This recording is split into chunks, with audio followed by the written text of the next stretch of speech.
हमने Wharton Russell के विषय में अध्ययन किया था। अब सेकेंड पार्ट में ब्रांस्टेड लॉरी के अनुसार गणित की परिभाषा दे रहे हैं। ब्रांस्टेड लॉरी के अनुसार अमूर्त को मूर्त रूप में जो बदल दे उसका नाम गणित है। अमूर्त को मूर्त रूप में जो बदल दे उसका नाम गणित है। कहने का अर्थ है कि पहले गणित से पहले कोई मूर्त रूप नहीं था।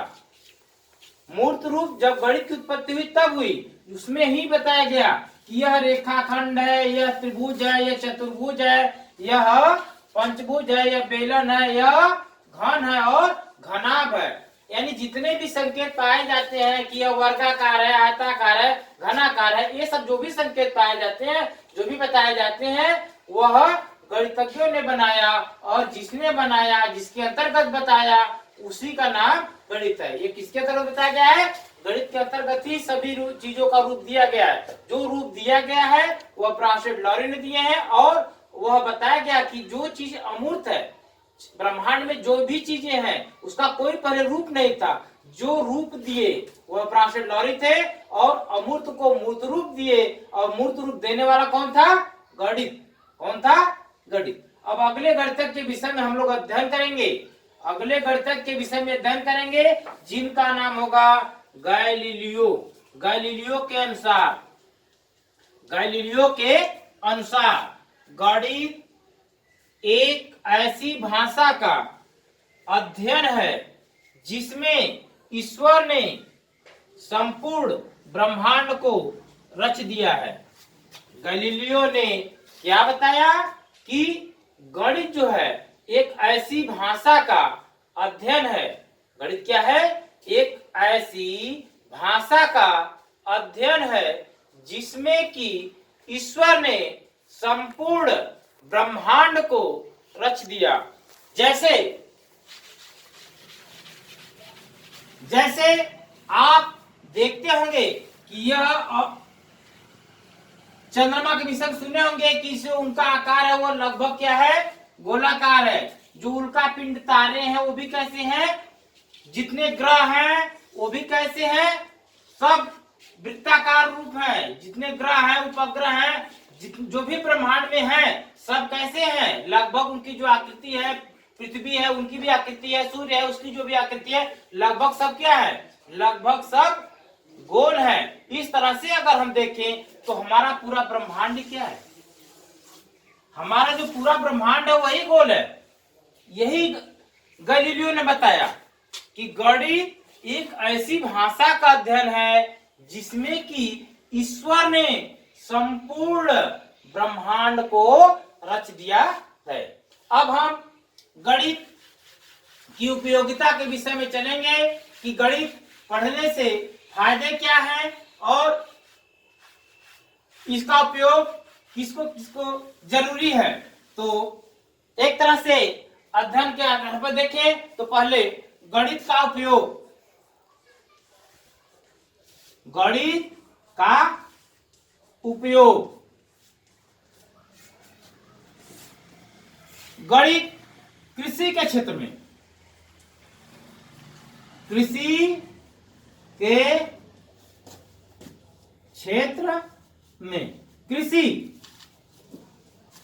जैसा कि आप सब लोग जानते हैं कि बिना किसी का पेट पूर्ति नहीं होना है। यानी कृषि की भूमिका बहुत अहम होती है, लेकिन उसमें इस गणित का कहां से उपयोग होता है उसको हम लोग जानेंगे। यदि गणित का ज्ञान नहीं होगा, सपोज कर लीजिए कि एक बीघे में आपको सरसों छींटना है या गेहूं छींटना है। यदि आपको गणित का ज्ञान नहीं होगा तो आपके घर में 10 कुंटल यदि सरसों रखा है तो आपको गणित का ज्ञान न होने के कारण आप उस 10 कुंटल को भी एक बीघे में छींट सकते हैं।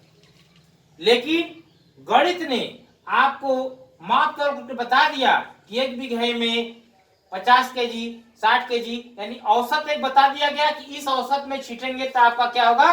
फसल की उत्पत्ति अच्छी होगी और अच्छे दूर फसल जमेंगे जिससे कि उपज अच्छी होगी। इस तरह से अगर हम देखते हैं कि गणित का ज्ञान नहीं है तो आप क्या करेंगे, अच्छे ढंग से फसल को बो ही नहीं पाएंगे, या बो करके उत्पन्न भी करेंगे तो उसको सही ढंग से बेच नहीं पाएंगे, क्योंकि बेचने के लिए भी किसकी जरूरत पड़ेगी, माप की आवश्यकता पड़ेगी, चाहे वह केजी में तौले, चाहे कुंटल में तौले, चाहे टन या मीट्रिक टन में तौले। लेकिन जब तक कि गणित का ज्ञान नहीं होगा तब तक आप असफल होंगे। दूसरा क्षेत्र होगा चिकित्सा के क्षेत्र में। चिकित्सा,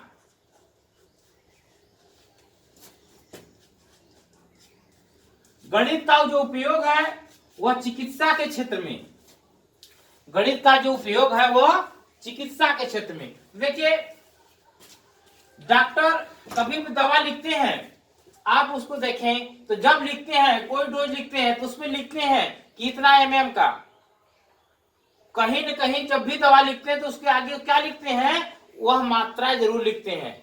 अगर शरीर में कोई पत्थर या कोई रोग भी उत्पन्न होता है तो कहते हैं कि उसके शरीर में इतने एमएम का ये था, यानी कहने का अर्थ है कि दवा देने से लेकर के रोग की जो माप है, तुलना है, वह वजन के आधार पर भी बहुत से ऐसे रोग हैं जिनकी तुलना हम लोग वजन के आधार पर करते हैं। और यदि गणित का ज्ञान नहीं होगा तो हम लोग क्या करेंगे, हम लोग इस चिकित्सा के क्षेत्र में अच्छे और सही डोज नहीं दे पाएंगे। फिर अगले चरण में हम लोग चलते हैं सामाजिक क्षेत्र में। सामाजिक क्षेत्र में, सामाजिक क्षेत्र, सामाजिक जिसमें हम लोग जुड़े हैं, जिससे में हम लोग जुड़े हैं वही समाज है, और हम लोग के क्षेत्र में और कहाँ उपयोग हो रहे हैं उसको जाने।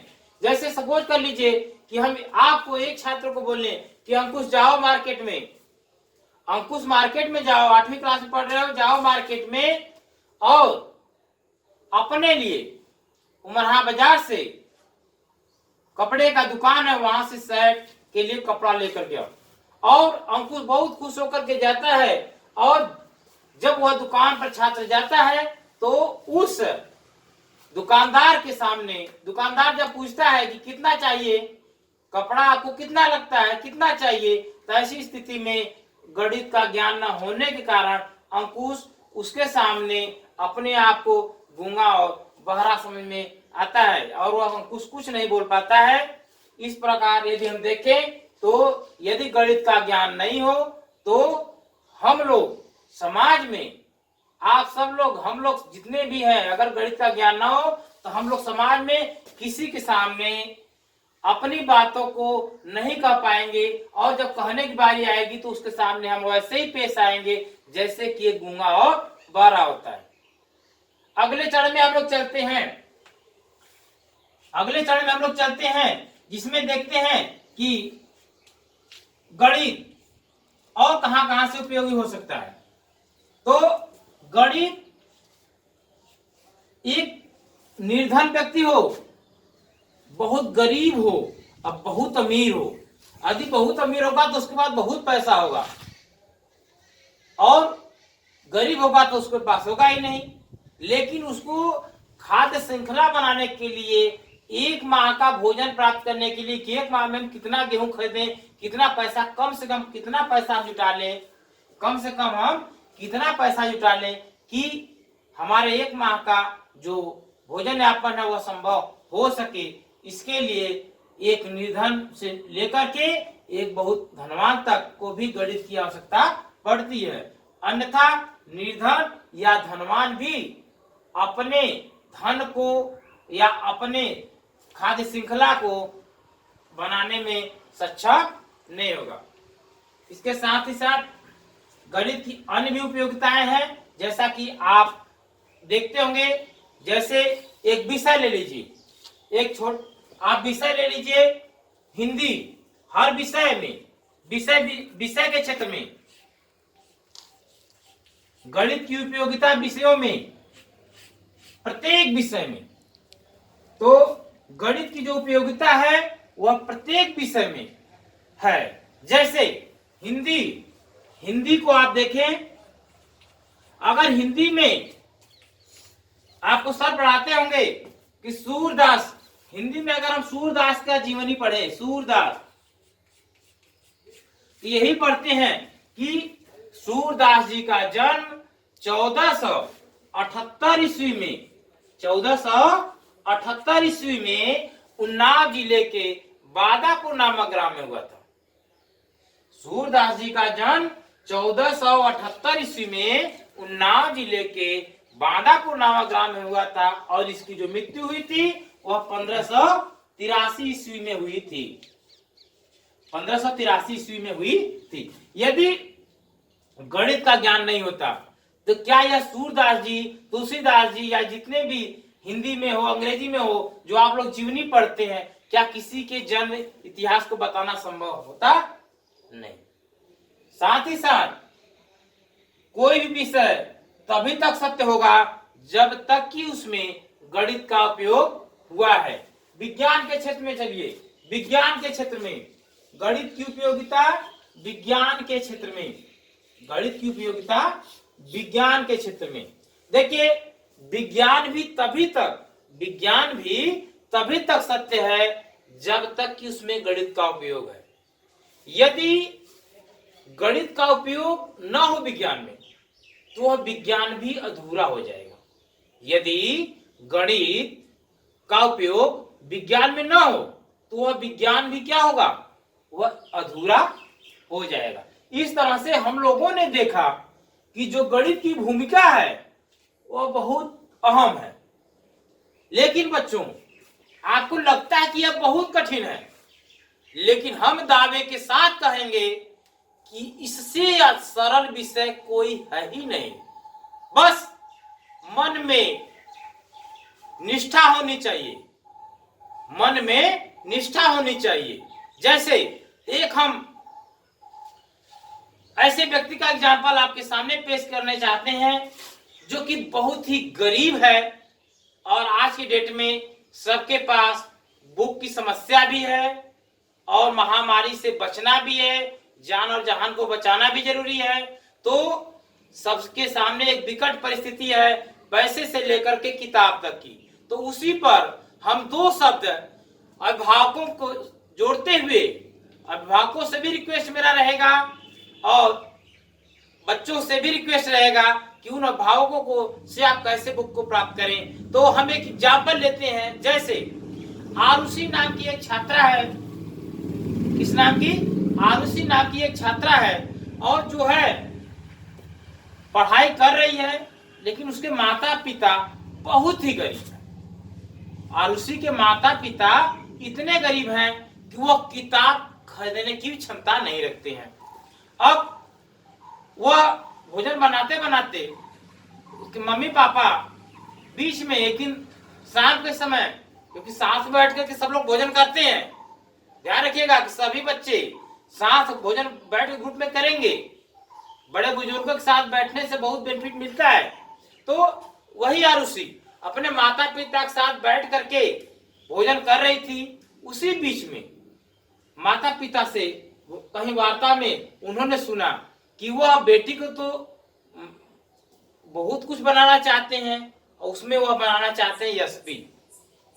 अब यशपी का नाम सुनते ही आरुषि के मन में एक बहुत बड़ा आवेश आता है कि हमारे मम्मी पापा हमको यशपी बनाना चाहते हैं।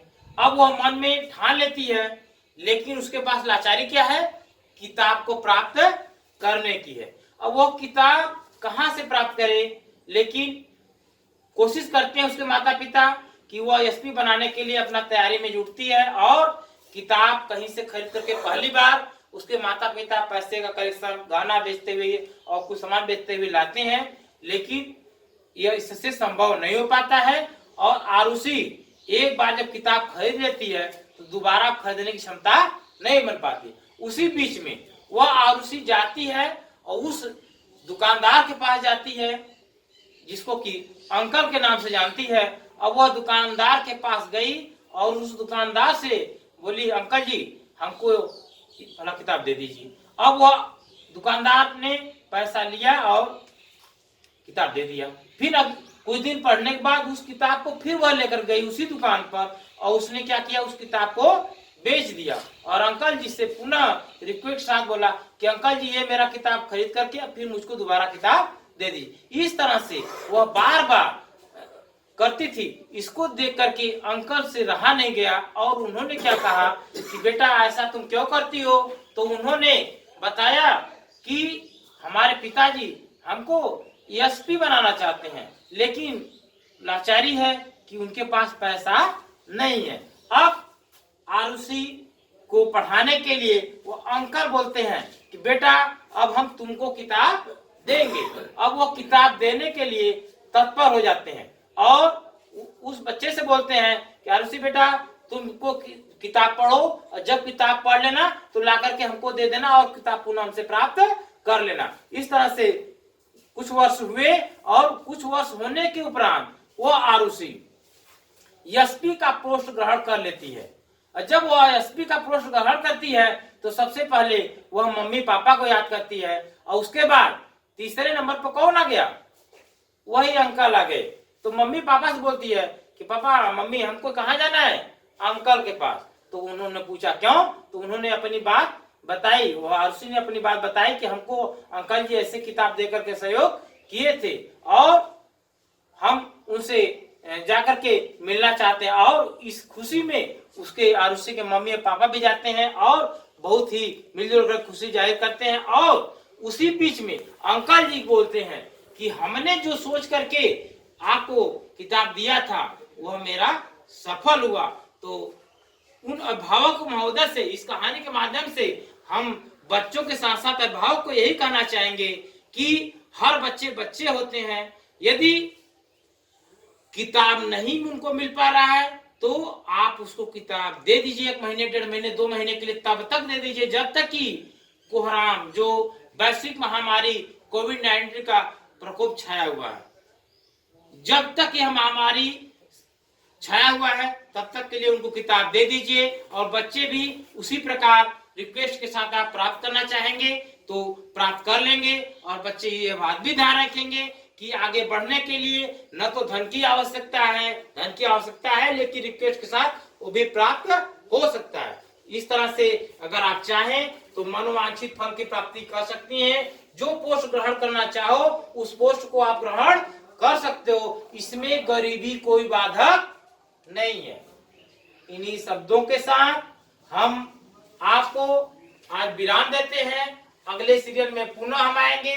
कभी हम किसी भी क्लास का 6 से लेकर के इंटर तक पर डे कुछ न कुछ देते रहेंगे और जो देंगे वो आपको पता चलता रहेगा। जो पता चलने वाला होगा वह M excellent special public school Umarha Barbaspur के नाम से प्राप्त होगा या MVAH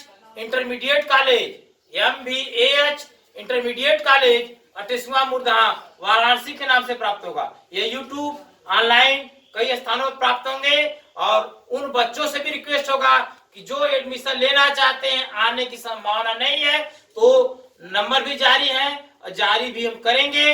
वह नंबर है 9453 78 47 23 9453 78 47 23।